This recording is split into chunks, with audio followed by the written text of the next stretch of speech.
Hola, ¿qué tal? En esta entrega en la que intentamos acercar el monumento del Castellet a todo el público en general, sin necesidad de acceder a la parte superior del tosal del Puig en el que se sitúa el monumento, vamos a comentaros la situación o la presencia de una nave central en la parte media del recinto superior del Castellet. Si en la secuencia anterior o en la explicación anterior os hablamos de la torre inferior, el primer punto en el que realizamos nuestras investigaciones a la llegada al Castellet, con el comienzo de su recuperación y su puesta en valor, en la actualidad nos encontramos, como digo, en la parte central, donde además es mucho más evidente y mucho más imponente los restos constructivos que nos quedan del monumento. En este caso, diferentes muros de considerable envergadura que levantan hasta casi 4,5 metros de altura. Esta nave rectangular se encuentra al sureste de la torre inferior, mucho más elevada que la misma en el plano actual, aunque en origen debería ser posiblemente la torre más alta que la nave, y presenta una construcción, como digo, rectangular con una puerta o un acceso adosado a su fachada sur, en este caso.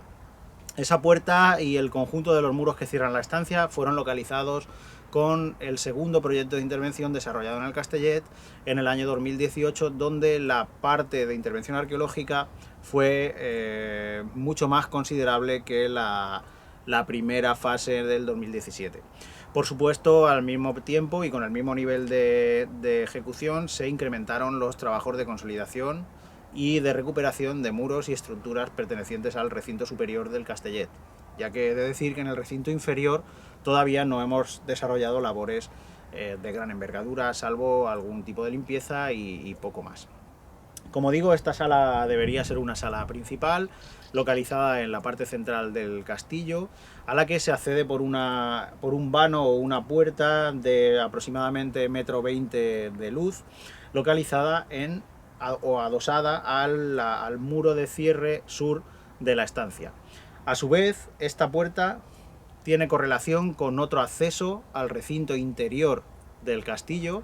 localizado también durante las excavaciones arqueológicas del 2018, en el que hemos podido incluso documentar el quicio o la posición exacta en el que se situaría el poste de apertura de la puerta de acceso al recinto interior del castillo en su parte más elevada, digamos, la zona que en algunas ocasiones en castillos más grandes se ha llamado la zona palaciega o la zona interior, en la que se pretende acoger a un personal o a un tipo de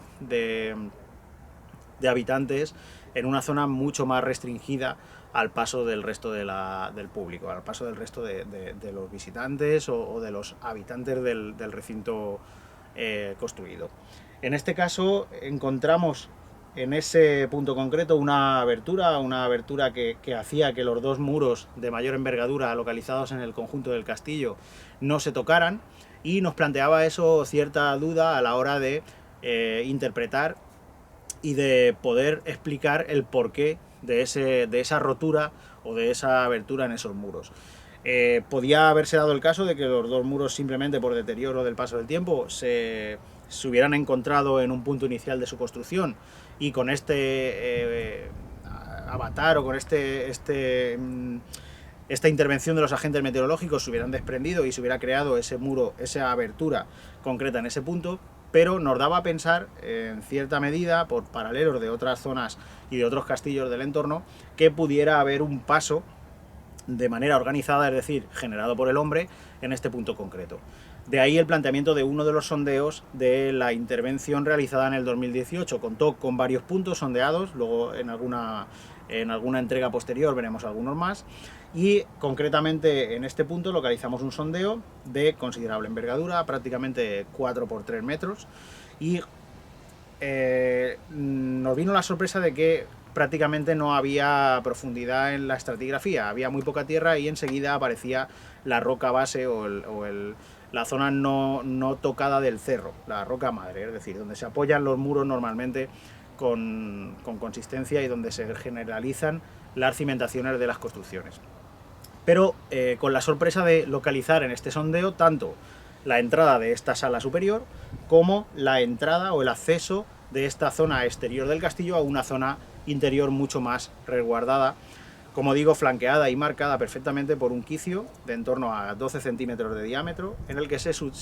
situaría el poste de anclaje de la puerta principal. Poco más que contaros de esta zona. Se trata de las fases, digamos, intermedias del castillo, posiblemente en torno a mediados del siglo XIV, incluso del siglo XV. Toda la construcción se halla realizada con muros de mampostería con cal, posiblemente con el uso o generalizado de la técnica del tapial de mampostería, como el resto de las zonas y de las fases superiores de la torre inferior, y parece formar parte de un conjunto homogéneo junto con la torre que posteriormente se desarrollará con mayor envergadura no demasiados años después. Es decir, no hay una diferencia cronológica, o al menos así las fuentes arqueológicas nos lo están diciendo, puesto que las fuentes escritas son inferiores, son en menor medida. Digo que nos están diciendo los restos arqueológicos aparecidos en las intervenciones que no hay una diferencia cronológica de gran arco de años, es decir, gran diferencia entre unas construcciones y las otras. Evidentemente, esta sala superior simplemente y actualmente se ha delimitado y se ha consolidado los muros de cierre, los 4 muros de cierre, uno de ellos, como digo, adosados a la torre inferior, pero no se ha profundizado, en su relleno interior. Todavía no sabemos hasta dónde baja esta sala y si conservaremos en algún punto algún suelo original. He de decir que en una de las esquinas, concretamente en la que se sitúa adosada a la torre inferior, realizamos un pequeño sondeo para comprobar las dimensiones, por un lado, pero también la forma de asiento del muro que tengo justamente detrás,